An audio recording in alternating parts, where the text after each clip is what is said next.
Landscape photography is a powerful way to connect with nature, a reminder of how small we are in the vast world around us. When it comes to landscape photography in Australia, there's arguably no better place than the iconic Great Ocean Road and Otways.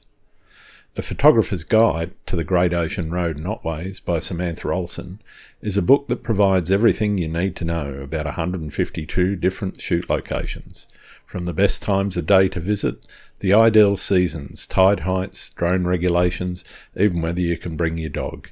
It's your ultimate guide to photographing the Great Ocean Road and Otways safely and creatively. 4 years of research went into this book, uncovering hidden locations and determining the best and safest times to visit each one. Those of you with limited time, this book will help you make the most of every moment you have. Whether you shoot with a DSLR or mirrorless camera, or if you're planning to visit the Great Ocean Road or Otways, this book can be your essential companion. Here's what you'll find inside: 152 shoot locations, a location breakdown separated into accommodation areas for easy planning, skills for great landscape images focused on seascapes and waterfalls, weather and tidal information.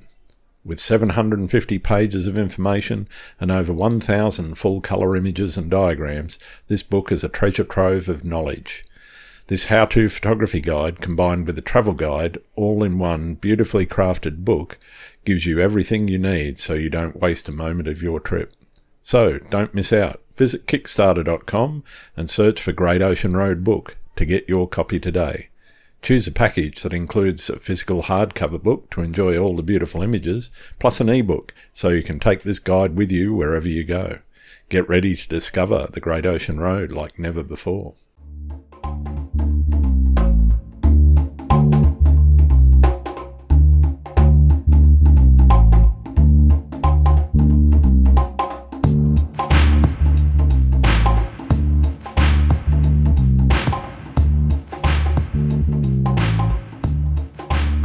Hello and welcome to Landscape Photography World, the podcast for everyone passionate about landscape photography.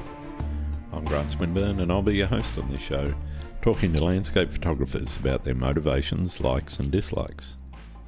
This week I'm joined by Diane Bentley Raymond as she shares her journey from marketing consultant to accomplished landscape and architectural photographer. Rooted in a lifelong love for storytelling, Diane reflects on the early influence of her father's darkroom, her passion for capturing fleeting moments, and how viewing the world from unexpected angles fuels her creativity. She talks about blending her business background with artistic instincts, her deep connection to San Francisco, which has been the inspiration behind a new book showcasing the city's character. Diane also opens up about the highs and lows of drone photography, the importance of authenticity, and how light transforms both images and emotions. I hope you enjoy the show. G'day, Diane. Welcome to Landscape Photography World. How are you going?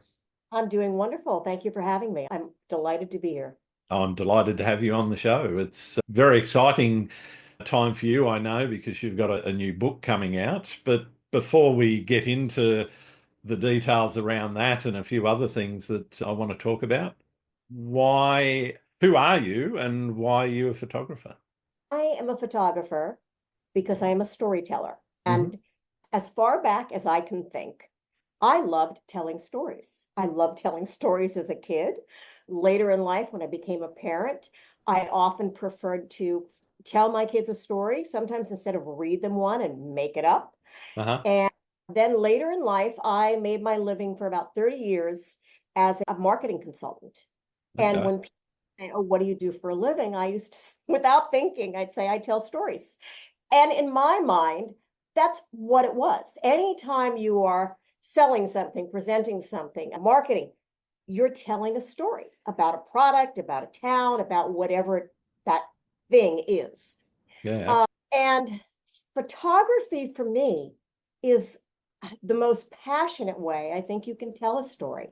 It's something incredibly intimate that you experience, and knowing that I get to share that once in a lifetime moment sometimes with other people who are now going to get to see whatever that may be and hopefully feel some emotion and enjoy it and feel like they're there, for me is like the be all and end all. Sure. Okay. So where did it all start for you? What sparked that passion and what sparked that, I guess, desire to not only take the photos, but also share them? During my career as a marketing consultant, I often worked with the media and I was in front of the camera, sometimes talking about on behalf of a client, whatever the deal was at the moment. And I worked with a lot of photographers, some of them not so great, some of them really fantastic.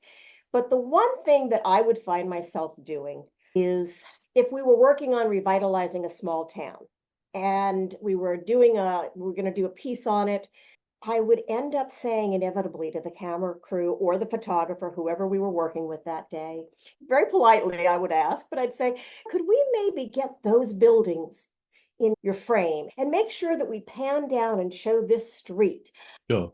And what I realized I was doing was I was visually creating the story that was in my head about what we were doing. Okay. And not the photographers and the camera crews were super happy. I was making their job easier, telling them what we were hoping to get. And one day I had that aha moment, the light bulb. Hmm. And wow, I really don't want to be in front of the camera talking about this. I want to be behind the camera creating it. And that was it for me. And there was no turning back. So I jumped in with both feet And how long ago was that? When was that? about 15 years ago. Okay. Yeah. And And my dad had always dabbled in photography. He had a dark room in our basement. wow. He was always annoying us, wanting to take pictures of his daughters. And I was always, saying, oh, do you really have to do that? But I also would find myself down saying, can I come in there and watch what you're doing? So I was fascinated. Yeah. And I think maybe the seeds were already planted. I've spoken about it before, but that was where I got hooked, was in a dark room as well. And that magic of putting the blank sheet of paper into the tray and watching the image just appear out of nothing was always something that fascinated me. Pretty powerful. Yeah.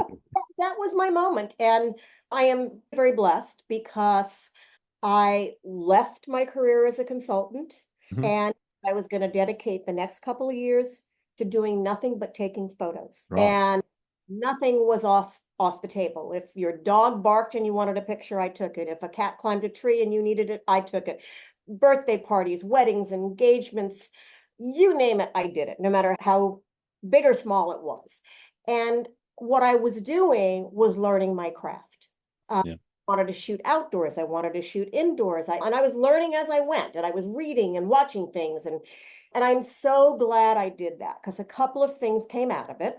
One, I figured out what I wasn't very good at. Yep. So figured out what I really was good at and where my passion was. And after the first couple of years of just doing it all and getting more confidence and learning different cameras and what I liked and how to make things look better, it just became so apparent that I was not about taking photos of people. Okay. Loved architecture, landscape, and that was it for me. To this, I can, if I'm out walking when I travel, I can walk through a city and my head's always looking up because I'm looking at the architecture. I'm Yeah. fascinated. Yeah. So that was a no-brainer to segue into, okay, this is where your passion is and your love. And this is also where I think I excelled. I was a bad portrait photographer. I think I did some good ones. But if I looked at the two, it was clear to me, this is your game. Yeah. That was where your passion lay. So that's how I ended up being Diane Bentley Raymond, a landscape and architecture photographer. Fantastic. And what is it that actually motivates you creatively? Obviously, looking at the landscape and looking at architecture gets the juices flowing, but what is it about those things, and what is it that I guess catches your eye when you're scanning a scene and saying, okay, that's the shot? And actually I want to ask you the same when we're done, because I'm always Sure. fascinated with photographers, what gets them. For me, when I look at a scene or I'm scouting an area or looking at a building, what I see with my eye versus what I see in my mind are not the same. And again, it's a bit of, in my mind, there's a story. So I may be looking at a building and what I'm really seeing is the lights glowing and the fog rolling in. And there's this whole story behind what I'm seeing, but it's in my head more than just a building that I'm looking at. Yeah. Yeah. So I think that's where the passion comes from. Can I capture this and share it with you the way I see it in my mind's eye? Mm. If I had to boil it all down, I would say that is the one thing that keeps me going, because there's the my enjoyment of seeing whatever I'm going to photograph, but it's that challenge of, now how do I make you feel as if you were here with me and having that whole experience? Yeah. Okay. I've definitely got a similar sort of bent to my photography. I do mostly seascapes, but I dabble in all sorts of photography as well. But for me, I don't know why I have a fascination for longer exposure, and it's not necessary. And I do those minimalist 7-10 minute exposures as well, but that sweet spot of about a quarter of a second, half a second for movement of water or movement of fish in a pond or something like that, where you can tell what it is, but it's not something that you can actually see with your eye. That it gives you the emotion and the feeling and tells the story of, here's this place, here's this wave, or here's the movement of these fish, for example, but it's not a It's what you definite see. represent. Yeah, it's not a thousandth of a second representation freezing that moment in time. It's actually trying to stretch that moment out a little bit to give you something that the eye can't actually see, but conveys the motion that I'm seeing at the time and going, okay, this is something that will give you hopefully the same sort of feeling I get from standing there knee deep in water. And I have to tell you, I have looked at a lot of your work, and you are brilliant. Thank you. Absolutely masterful at what you do. I got a lot of emotion from me. Fantastic. It's working for someone. That's the main thing. What influences your photography more than anything else? Is it where you are? Is it a moment? Is it work that you've seen before? Is it something else that actually gets you going? If I had to pick one element, I would say it's light. Most days you can find me at about somewhere between 5 and 7 o'clock, depending Mhm. on what time of year it is, out chasing, as I often put it, what are you doing this morning? Oh, I'm out chasing light around San Francisco. And Yeah. that's how I approach it. There's so many great landmarks to photograph in San Francisco. The list is endless. We're really lucky to have the beauty we have here. And for me as a photographer, what a great city to be in. Oh, Uh, absolutely. Yeah. It's but possibly my favorite US city, actually, San Fran. Close second would be Boston, maybe, and I guess it's the harbor, it's the architecture around those places. yeah, I'll wake up and I'll think, oh, you photographed Coit Tower. Oh, you've done Palace of Fine Arts. And I'll go down my list. And then I stop and look. Sometimes I'll drive around a little and say, okay, where is that light just really like hitting today? Yeah, And that's so I am literally driving around chasing the light until I see just what I don't know what I'm looking for, but yet I do when I see it. And yeah. then that's okay, I'm shooting here today. And from that point, it's a matter of I love I love seeing the world from different angles. I really Mhm. do. And a good example of that is Coit Tower is probably one of the most photographed landmarks here. And what you traditionally see is Coit Tower, Yep. and then behind it, they want to get the San Francisco skyline with the Salesforce building and the Transamerica Pyramid. And it's a beautiful scene. It just lines up beautifully. But for me, even though I've shot that many times, I love with the drone looking at it from different sides. Sure. And a photo that I have sold frequently of my work I do prints of is an angle of Coit Tower where what you actually see behind it is the Golden Gate Bridge at Yeah. first. Okay. And that's not a shot that you don't see it that often. You can't just walk somewhere and stand there and take that shot. No, and so I've had a lot of people say I have to have that because I never realized that lined up so that there's the span of the bridge right Yeah. behind it. Pretty spectacular. And Nice. then that's the thing that fascinates me is once I became a drone photographer and realized that, wow, this is a whole new game. I Mm, can now with people that they will never get to see because there's no way to get there except absolutely. in a plane, in a helicopter, or seeing a photo from somebody's drone. Mm, And that's really exciting for me to get to share that. awesome. Do you remember the first landscape photo that you took that you said, this is it, this is actually art, as opposed to here's a shot and I'm taking that shot? And where did the art start, I guess, is the main thrust of this question. Interesting you should ask that because I think you'll like my answer. I Hope do. so. It was down at an area called Fort Point, which is Hmm. down below, and the Golden Gate is up in front of you. Yep. And it was a long exposure. That's when to me I went, wow, this is like a painting. This is Yeah. like beyond just taking a picture. So I can relate to what you were saying earlier about loving to do water and long exposures. And I Mm. think that's the first time I really captured something that we take photos. I think all of us do. Sometimes we say, oh, is it really that good? Or, oh, that one looks great. But this was the first time I went, wow.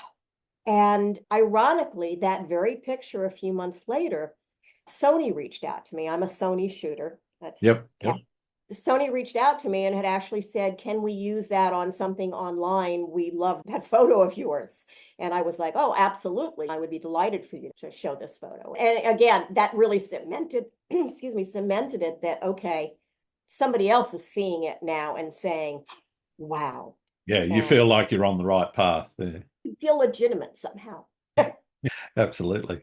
You feel even more legitimate when Sony pays you to use your image, but Yeah. that's another topic, talking about collabs and that sort of thing. But let's not go there just yet. We can circle back to that. I'm interested, you mentioned the storytelling element. What sort of stories are you trying to convey to people in the main? Obviously, different photos are going to tell different stories, but what is it, I guess, about some of the landscapes that you're shooting, particularly with the drone, that you're trying to convey to people? Actually, I love that you asked me this because it's making me think a little bit about why I do what I do. And there is some kind of magic that happens when the world is still. Mm. Almost, I always get this feeling like I got an invitation that no one else got.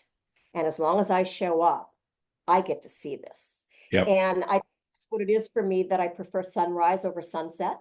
I feel like the world's not awake yet. Very few people, if anybody's out there, Yeah. and I'm steal a moment. I am going to steal that moment. And it does. It tells a story. An empty street, the city lights still on, even though day is coming up, but the night lights are still on. And there really is, for me, something so magical about that transition between day and night turning into day. Yeah. Yeah. And for me, that narrative is always about I got to see something. It's almost like a guilty secret.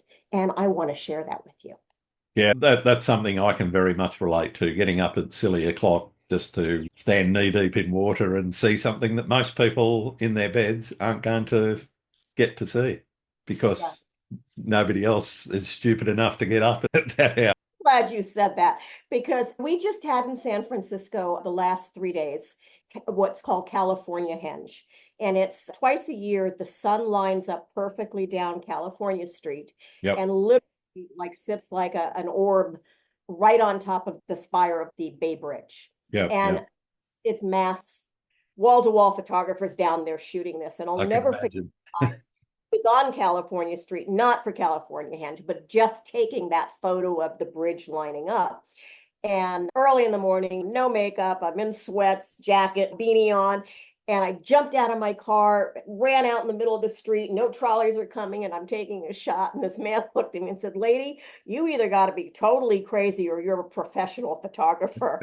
And both. I was going to say that's both, isn't it? Because I actually have, in speaking to as many photographers as I have during the course of the podcast, I've developed a theory that most landscape photographers, anyway, and I think this extends to other artists as well, not just photographers, definitely have to have that kind of OCD perfectionist view because you get out there at certain times only because the light is right then. You then come back and you edit so that everything is exactly the way that you want it to be. And that, I think, definitely has a, not necessarily mental illness, but definitely a bit of a tilt towards the autism spectrum, for want of a better. I agree. I'm not saying anyone in particular, but I certainly know for myself that is the case. I am interested though, because this question comes up a lot around whether you're a planner or more spontaneous. Do you set creative challenges for yourself? Do you plan your shoots? Or are you more reactive and go, okay, the forecast tomorrow looks great. I'm going to get up at 3 o'clock in the morning and go here and drive an hour and be ready for sunrise at 4:35. I'm I am spontaneous, Okay. but I do plan a little bit. Sometimes if I'm out during the day, maybe I'm shooting for clients or doing whatever in the city, Sure, sure. and or when I travel, and I'll go buy something that just instantly clicks. And I'll jot it down in my phone, hilltop on this street, looking south, Yep. as a remind myself, you got to come back here and photograph this. Uh-huh. So I kind of get better at that because a lot of times I think it and don't actually write it Yeah, down. I do a lot of that. See it, go, I've got to come back here, but never do. What street it was. No, so that's always fun and that's very spontaneous. But I look at the weather forecast. And the cool thing in San Francisco is sometimes when it's foggy, it's ooh, how high is that fog? How low is that fog? Because, and again, with a drone, you can pop up through the fog and get some incredible shots from Absolutely. above it. I think that's one thing that San Fran has a little bit over. We get fog, but if we're lucky, we'll get 4 days a year, maybe 7 days a year. But you guys get that, I won't say every day, but it's a pretty regular event. And, We and different, but and it even has its own name. We call it Carl the Fog. yeah. And what's really scary is that you can say that pretty much anywhere in San Francisco. Oh, Carl's out today, and people know what you're People saying. know what you're talking about. Yeah. The book that you've got coming out is really a very much a love letter to the city that you live in. I'm interested though in that project and how that started, what ignited the desire to create the book in the first place, and then talk a little bit about the process of actually putting together the portfolio that then goes into making the book. So the book that is coming out is by Trope Publishing, and they do spectacular, for lack of a better word, coffee table type books Sure. about areas. They've done books in Paris, London, different cities in the US, and they are just Hmm. beautiful. And quite a while ago, they had reached out to me and had seen my work on Instagram. Okay. That would be such a platform for photographers, but and they approached me about working with them on being in the book. And there are a few other wonderful photographers in the book as well. And it just became a process of curating which pieces fit the story they were telling about San Francisco. And you hit the nail on the head. It is a love letter to San Francisco, above and across San Francisco. And I'm wondering if somebody at Trope doesn't have a crystal ball because the timing couldn't be better. Hmm. After a number of years, really since the pandemic, of San Francisco getting a lot of bad rap, bad press, Yep. is completely turning around. It is looking better than it's looked in years, and things are just starting to pop. Businesses are coming back, and it's blooming again. Hmm. And this book could not be coming out at a more perfect time to say, hey guys, we've always been an amazing city, but wow, we're back. Nice. And this very much is, I think, a love letter to San Francisco. Awesome. And for you putting together that portfolio, what kind of things were you trying to bring to the table for the book? I think in working with the folks at Trope, one of the things we were really looking to do was, again, tell an accurate story of San Francisco. There are so many districts. There's Yep. North Beach, there's Union Square, there's Fisherman's Wharf. And I think they did a great job of trying to really not just have pictures that covered San Francisco, but really focused in on all of these dynamic areas. Yeah. Yeah.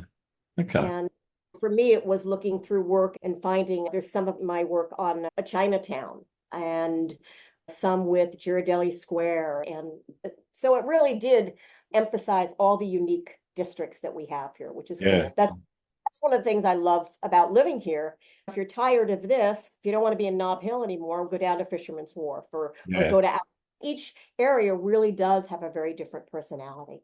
Oh, absolutely. It was probably about 15 years ago, the last time I was in San Francisco. And that was one of the things that really struck me about the place was that you could go, I don't know, 4 or 5 blocks and have a completely different experience to where you had just come from.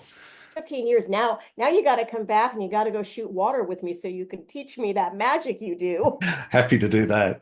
I might wait a little bit until the government over there changes though, because at the moment I can't afford it.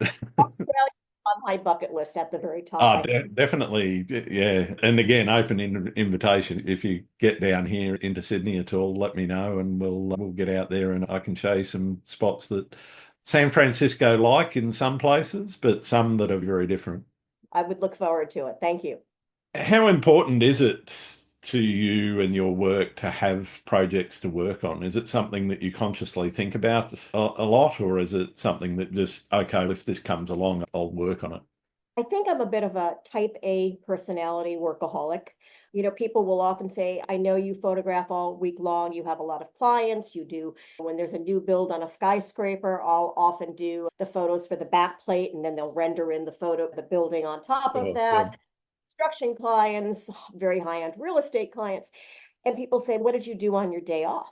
And I say, oh, I went and What day photographed. off? Are you nuts? So I think for me, it's a little bit like breathing. I Yeah. have, and I'm not above. If I'm somewhere and I see something great, out comes the cell phone because I have no gear with me. And it's many a decent picture has occurred on a cell phone. Oh, absolutely. Absolutely. And I do profess the theory that the best camera to use is the one that you have with you. So even if that is only a box brownie pinhole camera, then use it. Yeah. As Yeah, long as it's not a little Nokia chocolate bar phone, they're just not quite good enough. and I'm a firm believer. I don't know. I'd love to have you let me know how you feel about this, but good camera gear is essential. It's Oh, wonderful absolutely. Yeah, difference in the quality of photos. But I honestly think a good eye is more important than even good camera gear. Uh, absolutely. You can put the best Hasselblad combo in or phase one, whatever, those top end 20, 30, $40,000 cameras and lens combos in the hands of a ranked beginner, and they might get lucky and take a shot that you go, yeah, that's not too bad. But if you put that in the hands of somebody that knows what they're doing and has the eye for photography, that makes all the difference. I totally agree. Yes. What's it like shooting, particularly around San Francisco? I'm interested. I know here in Sydney, there's so many restrictions, particularly for drone photography, that flying over the city, for example, is pretty much a no-no unless you can find somewhere that is willing to give you permission to fly above their property. What's it like doing that sort of photography in San Francisco? Are there many restrictions about what you can and can't do, where you can and can't fly? There are restrictions. I would say I think San Francisco is actually pretty relaxed. You see a lot of drones. And for me, those of us who are professional photographers with drones, we have to hold a license, an FAA license. Sure, sure. I do, and I think most serious photographers do because it's their livelihood. We take it pretty serious that we really do need to know what the laws are and adhere to them and know when we have to get a waiver for certain things, which you can do. That's not Yeah, an largely it's a matter of actually putting in the time to fill out the form and send exactly. whatever dollars they want if that's what they want. And in San Francisco, I think the thing I would say most is that our city is, we've got one building that's 1,100 feet. Actually, 1070 is the Salesforce building, and that's the tallest building in San Francisco. And then you've got the Transamerica Pyramid at seven something. And it's scary because sometimes I realize I think I know the air above the buildings better than I know my way around the Yeah, ground. You have all these different heights, and we get drafts between buildings, and we get wind shears that run down certain corridors. So sure, that's sure. what's I would say the thing you have to be most mindful of if you're flying a drone in San Francisco is to really understand what our weather is and know where those things occur so that you can do it safely.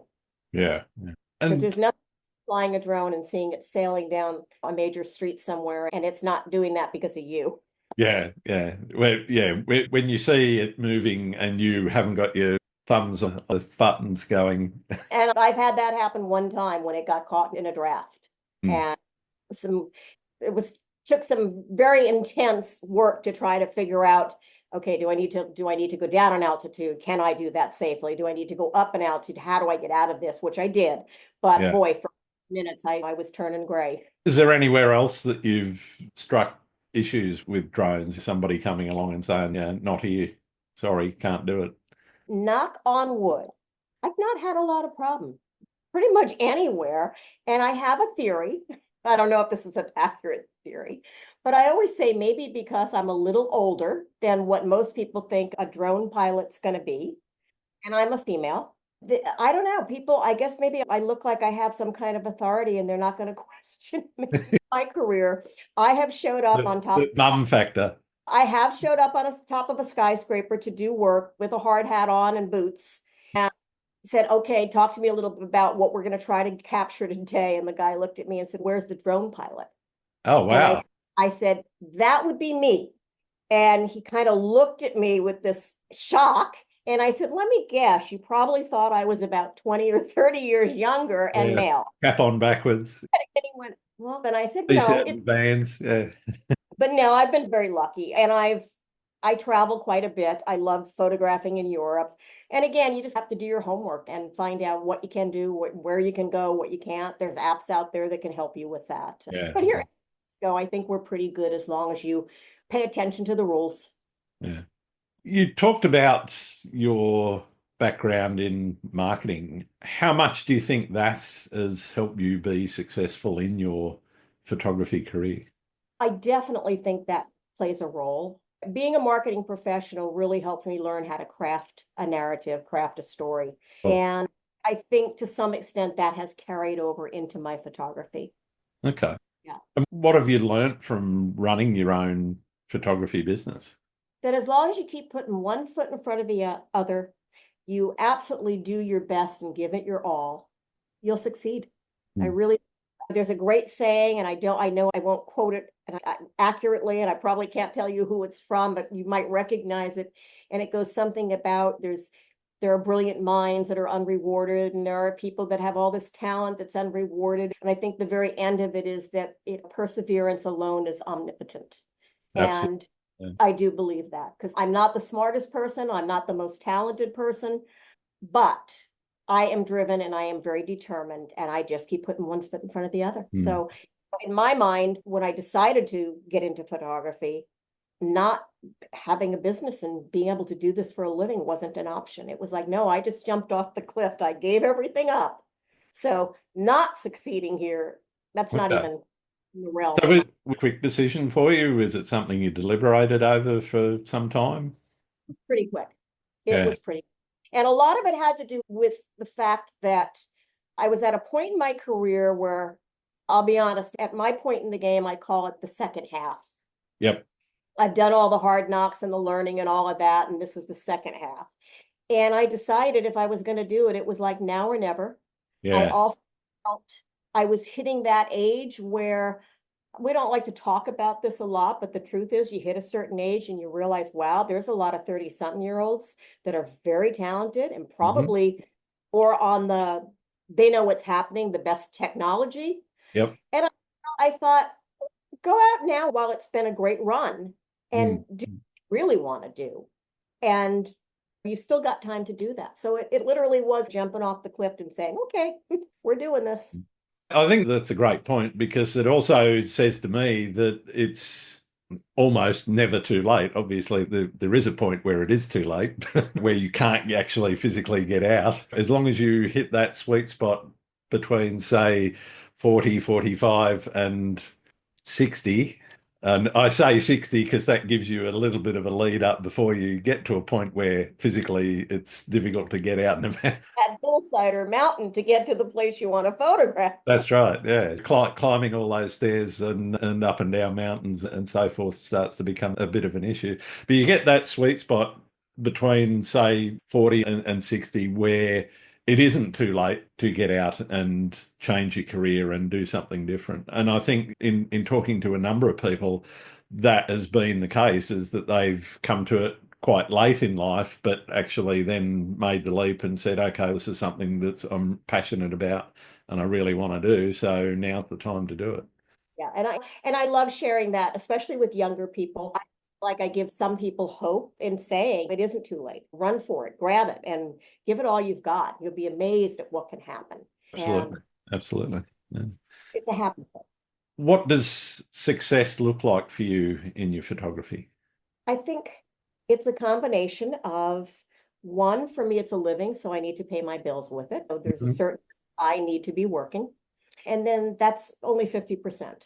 The other 50% is, I think, being true to myself, true to my dream, and knowing that I play fair. Yeah. I'm out supporting other photographers, patting each other on, and that's something we seem to have here in San Francisco that's really great. There are some phenomenal photographers in this city, and what I experience is just everybody celebrating each other and inspiring each other. Yeah. That's the for me is being passionate, being true to myself, and doing the right thing with it. What do you think is the most important thing for photographers running their own business or thinking about running their own business around marketing their personal brand? I think you have to take a really good long look in the mirror. I think you have to know who you are. Yeah. I think that ultimately is going to come out in your work. And the more comfortable you are in your own skin and you know what you like and what you don't like. And again, that's a little bit of what we're talking about the second half. You've made enough, hopefully, mistakes, Yep. and you're not afraid to be who you are. And when you're authentic, that shows in your work. And I think that's terribly important to be true to yourself that way. Not to say, I love this photographer or that photographer, and I want to copy them. Be influenced, yes, by great work. Everybody's great work. You want to learn something from and be influenced. Sure. Today, it's not about saying, can I duplicate that? It's about finding your own voice visually. Yeah, I think that's really important, is finding your own voice and being able to be true to yourself is absolutely vital in photography. And when you're actually putting yourself out there, making sure that you're front and center is definitely a big part of that. Yeah. And I don't know, I'm curious if you feel this way too. When I have a photo that I really love, and I think it's a well done photo and the editing on it has been done nicely, that's good enough for me. If no one else ever tells me it's a good photo. Yeah, Now, absolutely. Yeah. sell that photo. If someone gives it great praise, oh, that's icing on the cake. That is fantastic. And Absolutely. but at the end of the day, I had to really feel good about it. And are Yeah, you that way? absolutely. I have a good number of photos that I've stuck up on social media because I like them, and they don't get a lot of traction, which is fine. I don't put them up there for traction. I put them up there because I want to share them. And the people that like them, the people that don't like them, don't like them. That's okay. For me, though, I'm putting them there because I like them, and I know I've put some work into either getting to the place or setting up the shot or pre-visualizing and saying, okay, this is what I want to create. And whether or not somebody else engages with that is, as you said, icing. It's how I engage with it and how I engage with my own work that really makes the difference to me around an image that I really like. And if I like it, and if I don't, then I'm not going to share it. I'm not going to put up all my failures, the ones where I go out and go, yeah, I didn't quite nail that. But to be honest, it is interesting. And that's something that a lot of people that I've spoken to have spoken about, being able to go back into your history of your photography and look back and go, okay, that was good, but where I am now is a lot better. And being able to look at your body of work and do that sort of comparison, to me, that is where a lot of the joy of photography comes from, is looking at that improvement and that progress from where you started out to where you are now, or even 5 years ago, if you've been doing it for 10 or 30 years. If you go back a little while and you go, okay, I am improving and I'm happier with the work that I'm producing now than the looking back and going. Sometimes you look back and you go, what was I thinking? Occasionally you look back and you go, that's actually not a bad little gem in itself, and I'm pretty proud of that one. But on the whole, it's, am I improving? That to me is the essence of where I get the joy of photography from, is looking at where I've come from and where I am now and where I see myself going. Amen to that. Yeah, absolutely. I've looked at a lot of my photos from the past and, like you said, shook my head and went, what was I thinking there? That's interesting. And you see yourself evolve, which is a good feeling. Absolutely. Absolutely. Speaking of evolving, how has your style evolved and where do you see it going? I'm interested in how people look at their own work and go, okay, in talking, I mentioned talking to Art Wolf before we started. He doesn't think he has a style. Do you have a style? I think I do. I think I do. I don't know how consistent that is, although I have had people see my work in, like, in print in a magazine or in an article, and say before I ever looked at the name, I knew it was yours. Yeah. And oh, okay. I would think I would know it was mine, but that's really cool that you feel that way. There are certain elements that I think I could use to describe my work, and that I think part of my style. One is I will definitely lean towards things being somewhat vibrant. If there's light, I really like to try to capture that light in a strong way. Colors are very important to me, so I'm more often going to try to photograph something that's got color in it. And again, an incredible sunrise versus a tranquil scene that's very muted. Not that I don't photograph those Oh, things, but sure. gravitate towards things that have a feeling of being alive. Where do you like to shoot the most? Are there places that you keep going back to? Obviously, San Francisco is a big one, but are there any other places around the world that you keep getting called to? Literally, drop me in any city with lights and I will be happy. Fair enough. Yeah. I love shooting in London. London Uh, is a, and again, I love, it reminds me of San Francisco. There's so much new and there's a lot of incredible new architecture, but then you've got that history and the yeah. stone. It's just a beautiful combination. So Yeah. That combination of tradition and history and the modern. yeah, yeah. And Switzerland, again, it's colorful. Even if it's a nature scene, there's a million variations of green. So it can be vibrant. But every now and then I will go someplace that is considered woods. Yeah. Okay. And I'm always surprised that I'll come away saying, wow, that's a photo I really like. But given the choice, I'm not going to opt to go to the woods. I'm going to opt to be in a city with lights. Okay. But I do both. In fact, I recently went to British Columbia Okay. and I Yeah. to Whistler. Along the way, there's a waterfall. I want to say I think it's Shannon Falls. And I pulled into the parking lot and I asked the guy there, how far is it? I'm not much of a hiker. And he said, oh, it's quick. It's maybe 15-minute trek and it's not super steep or anything. And I was like, okay, I'm good to go. And I grabbed my camera and it was on the fly. I wasn't really planning this, but it was like, okay, let's go see it. And I took a few photos of the waterfall, which wow me. It was pretty. Don't get me wrong. It was a very pretty waterfall, but I don't know, there was something that didn't call my name. And on the way back to the car, I took a turn in the path and there was this incredible moss covered area where all you could see was a little bit of bark and everything was different shades of green. Nice. Yep. Felt so alive that I thought, okay, I've got to get a couple of different angles. And when I was finding my angles and different things, and there was a little stream that came down. And honestly, when I got back from the trip and started editing photos, I went, I think that's the one I'm in love with. Fantastic. No different than what I think most people would think of as my work. Yeah. Yeah. It's fun. I guess it's if you always eat, you're a vegetarian and one day you decide to have cake.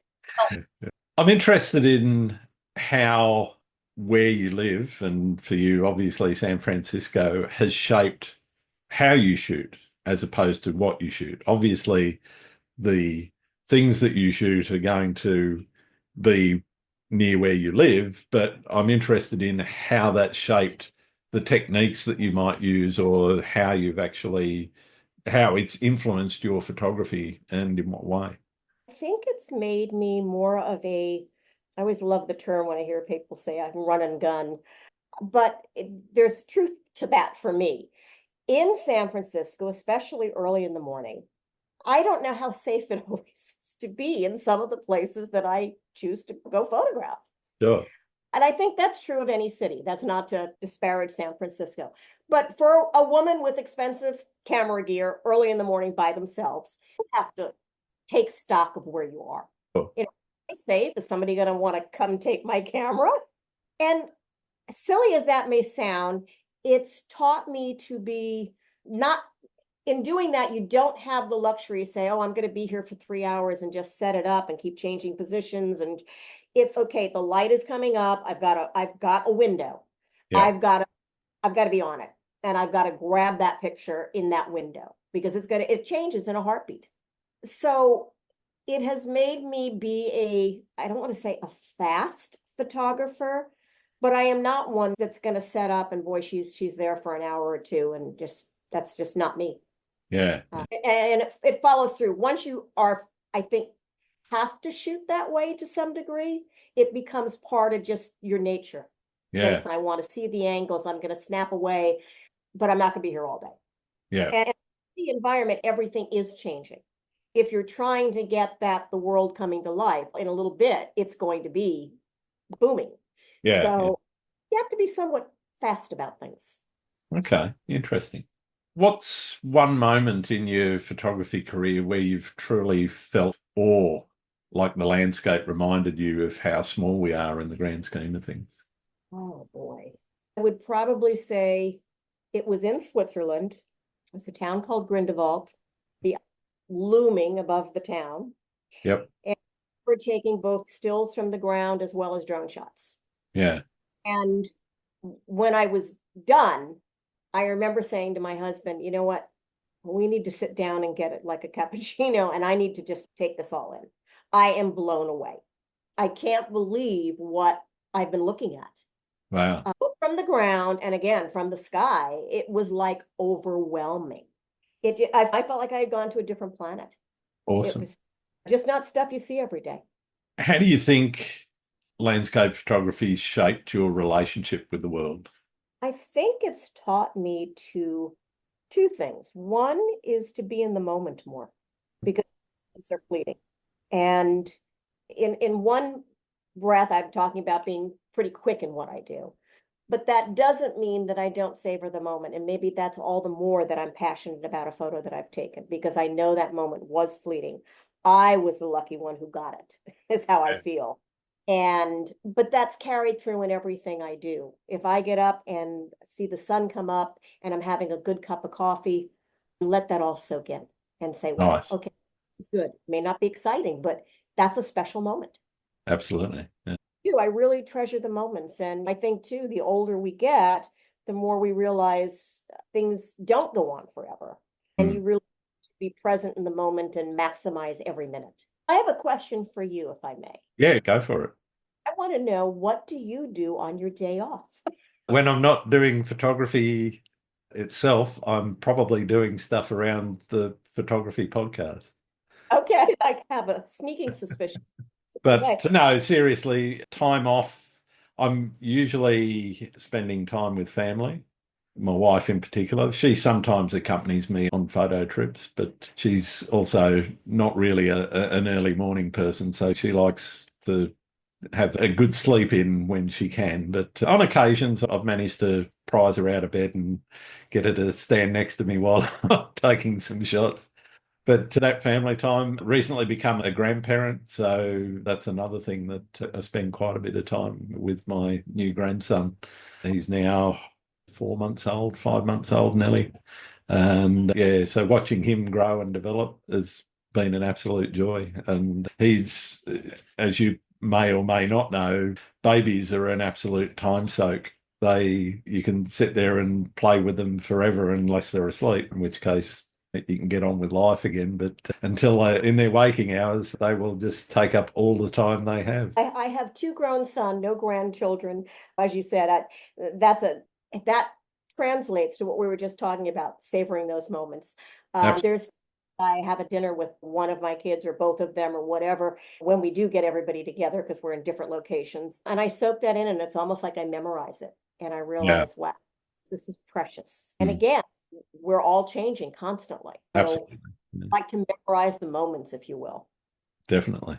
I'm interested in the processing side of things. We've talked a bit about being on site and everything. Are you one to get straight into an edit coming back from a shoot, or do you leave things on the hard drive and just come to it as you feel like it later? My preference would be to come home and get straight into it, just depending on my schedule. Sure. But I'm not one to leave it and say, oh, I'll get to it in a month. I want to think about it. No, I'm always anxious to see what did I get. Yep. And Do I need to go again tomorrow? I will tell you that I'm a firm believer for myself. And I think whatever works for a photographer, it's all good. We all have our own way of doing things. Hmm. I like to try to get as much right in the image when I shoot it so that the editing, if possible, is minimal, Yeah. more fine-tuned.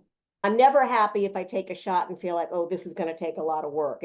That's almost okay, let's move on and see if there's something else. I want to try to get it as in the camera as I can. Yeah. Have you ever had a creative block or hit a creative wall? And if so, how did you handle it?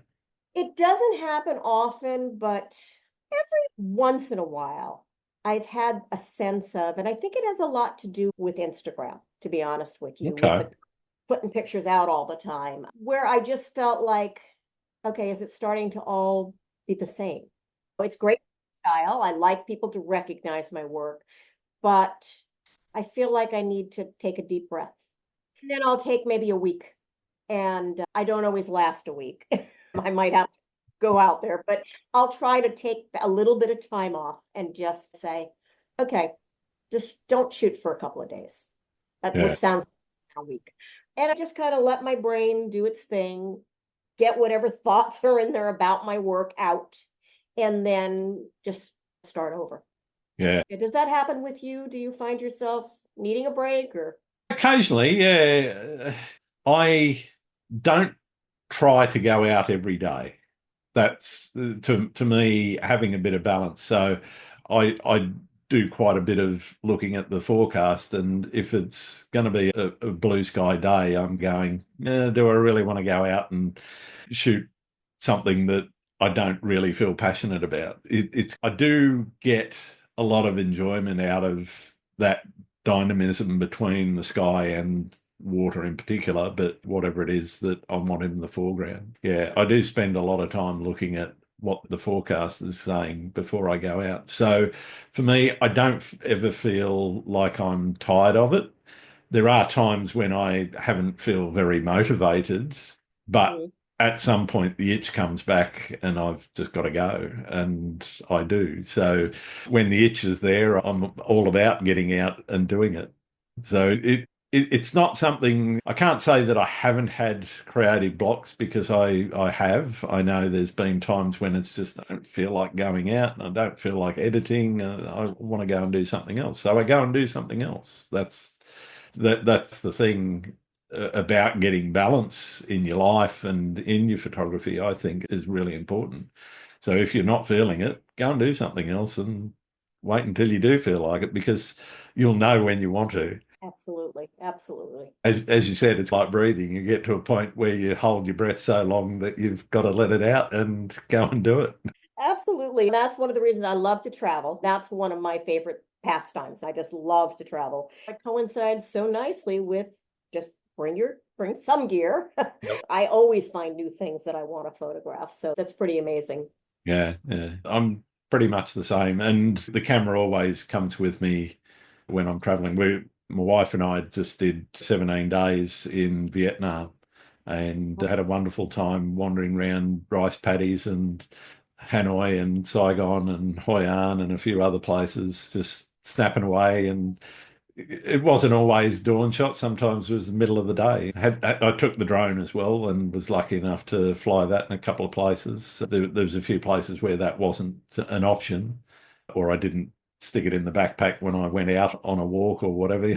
But it was a really good experience doing something quite different and shooting middle of the day in that harsh light. You're looking for different things, and I think you shoot a different way to how you will with when you set up there with a tripod at 4:30, 5 o'clock in the morning. It's funny, we're interesting creatures by nature. We avoid the time of day when most people say, "Oh, I want to go out. It's so beautiful." That's That's not what right. Blue sky day, don't want any of that. Give me some nice stormy weather. somebody's got to like it. That's it. That's exactly it. What do you see as photography's place in society? It's art. It's like music. I think it's essential to well-being.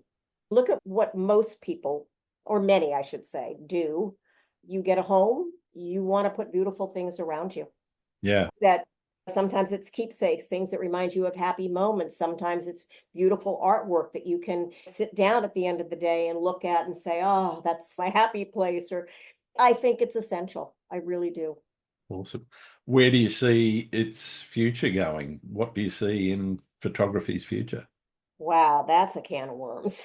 I'm not one who is too threatened, or I don't feel threatened by AI with photography. Yep. I like to think that there can be somewhat of positive way to use it, minimal way to maybe use it so that it's not a bad thing. It can be a good thing in certain aspects, but I don't think it will replace, again, the magic of having a photographer that sees that image and then brings that to life for you. For me, AI in particular, as you brought it up, and listeners to the podcast will already know where I sit on it, but it's never going to replace the feeling of getting up at silly o'clock and going out to somewhere that's beautiful and capturing that beautiful moment. It's never going to do that because all you're doing is sitting at a computer typing some words. And to me, that experience is just doesn't compare. Yeah. And the other thing that I have noticed that when you take a photo and you can share with someone not only that photo, but the story that goes along with it, Absolutely. enjoy it even more. And a AI generated photo is never going to have a real story. No. You didn't almost fall in the water. Your drone didn't almost get carried off by the seagulls. Those things are not, that's part of real life. And that's what Yeah. makes, as you mentioned earlier, that's part of what's exciting about going out and doing what we do. Absolutely. Absolutely. You asked me the question, and I'm going to turn it back to you. What is it that you do when you're not doing photography? You mentioned you don't have any days off. As you said, I love family. So I do spend as much as I possibly can with my family. I have a little Chihuahua poodle who is my baby. Now that my children are gone, she is my baby, and she's so a lot of time. Part of my day, and thank goodness for flexibility, revolves around, okay, where are we going to go today? What park am I going to take her to? And what am I shooting today? Is it something I can actually bring her with me? And so there have been days I have one of my sons lives here in San Francisco, Sean, and my other son Eric is in Oregon. But I'm not above saying, can I bribe you? I'll take you to In-N-Out or wherever you want to eat if you'll come and babysit Pip's the Chihuahua for me while I photograph. And I'm all about it. Okay. And then it becomes not only am I doing something that I do for work and for my enjoyment, but I get to spend time with my son. I get to play with the dog. It's all good. Fantastic. What's the best and or worst piece of advice anyone's given you? Oh boy. I don't think I have an answer for that. And it's probably because I'm not very good at listening to advice. That's probably the truth. Fair enough. I really can't think of any good or bad advice, especially not about photography. But yeah, no, I'm not one that takes much advice. Actually, I'm not one that asks for advice very often either. Yeah, I rarely ask for advice. I probably should sometimes. That's the truth. But No, I'm headstrong, and my method of learning is often hitting my head against the wall until eventually I say, I need to do something different here. Yeah, So, yeah. I know that feeling. We're going to have to wrap up shortly, and I've only got a couple of questions for you. First off, are there any photographers that you think I should be talking to on the podcast? oh my goodness. There's so many that I do admire. Serge Ramelli is one that I think is a very talented man. Uh-huh. Thomas Heaton is another one. Yep. Oh boy. And I'm probably not even going to think of half the names. Yeah, I would have had to have made a list because I'm terrible at remembering names, but That's fine. Those two will do. that are, I think, incredible talents. Very different, the two that I just mentioned, Definitely, yeah. Yeah. but I appreciate both of their work. And for me, when I look at another photographer's work, I honestly drink it in like somebody who's never used a camera. Wow. Okay. Fresh, if you will. I don't tend to analyze it. I don't tend to say, oh, I wonder what they did here. I tend to just soak it in and either go, wow, I love that. I feel very passionate about it, or not. So I hope I don't ever lose that. Oh, absolutely. That would be a real shame. And I think that ability to look with fresh eyes at somebody else's work is absolutely vital. My last question is one that I've been trying to get to the bottom of since the beginning of the podcast. Do you like pineapple on pizza? No, I like. Fair enough. Thank you ever so much for being on the show, Diane. It's been absolutely wonderful talking to you and learning a lot more about you and your work. Where can people find your work? They can find me on Instagram at Diane Bentley Raymond. They can find me on my website at dianebentleyraymond.com. And certainly they can find us in the new book, myself and a few other wonderful photographers at above and across San Francisco through Trope Publishing. Fantastic. I'll make sure there's links in the show notes. Thank you once again. Thank you so much. And I really do hope I get to come visit you in Australia. Absolutely. The door is open. Thank you so much. Thank you. Thanks again for listening to Landscape Photography World. I hope you enjoyed the show and keep listening because I'll be joined by some great guests in upcoming episodes. You can find my work in this podcast at grantswinburnphotography.com, along with prints and photography gear. I'm also on Vero, Photo, YouTube, Instagram, and Facebook. Don't forget to like and subscribe. I'm Grant Swinburne. Hope to see you out shooting soon.